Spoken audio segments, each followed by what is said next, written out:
ఊహకలంగి జీవనపు టోలమునన్ పడిపోరుచున్ మహామోహలతా నిబద్ధ పదమున్ విడిపించుకొనంగలేక సందేహము పొందు దేహిక్రియ దీనదశన్ గజముండిన్ భీషణ గ్రాహ దురంత దంత పరిఘట్టిత పాదఖురాగ్రశల్యమై బ్రతుకు తెరువులో పడిపోయి మోహమనే పెద్ద తీగతో కట్టుబడిన పాదాన్ని విడిపించుకొనలేక దిక్కు తోచకుండా సందేహానికి గురైన జీవుని విధంగా గజేంద్రుడు ఘోరమైన మొసలి వాడి కోరలకు చిక్కి తొక్కుడు పడిన కాలిగిట్టలు కలవాడై ఆర్తితో అలమటించాడు. అలయక సొలయక వేసట నలయక కరిమకరితోడబుద్దండత రాత్రులు సంధ్యలు దివసంబులు సలిపెన్ పోరు 1000 సంవత్సరముల్.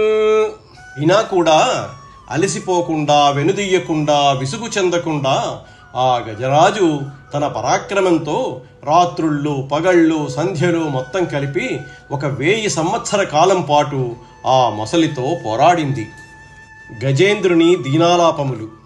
మృదు శక్తిన్ గజమాజలగ్రహముతో పెక్కేండు పోరాడి సంసిధిలంబై తనలావు వైరి బలమున్ చింతించి మిథ్యామనోరథమింకేటికి దీని గెల్వ సరిపోరం చలరాదంచు సవ్యధమై ఇట్లను పూర్వపుణ్యఫల దివ్య జ్ఞాన సంపత్తితో.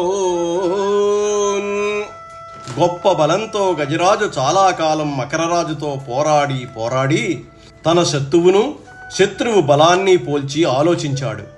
దీనిని ఓడించటానికి లేదా దీనితో సమానంగా పోరాడటానికి నాకు సాధ్యం కావటం లేదు, అడియాస ఇంకెందుకు అని దుఃఖించాడు. పూర్వపుణ్యం వల్ల కలిగిన మేలైన జ్ఞానం వల్ల అతడు తనలో ఈ విధంగా అనుకుంటున్నాడు.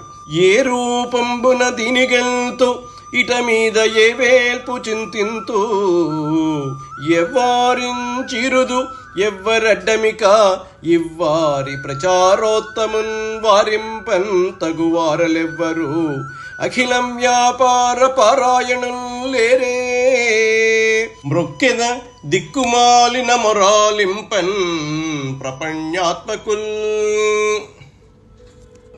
ఈ మొసలిని ఏ రీతిగా గెలువగలను? ఇకపై ఏ దేవుణ్ణి ప్రార్థించేది? ఎవరిని పిలిచేది? ఎవరు నన్ను కాపాడుతారు? ఉద్దండమై ఉన్న ఆ మొసలిని అడ్డగించేవారెవ్వరు? అన్ని కార్యాలలోనూ దిట్టలు గొప్ప పుణ్యాత్ములు దిక్కులేని నా మొర వినేవారు లేకపోతారా? అటువంటి వారికి నమస్కారం చేస్తాను అని గజరాజు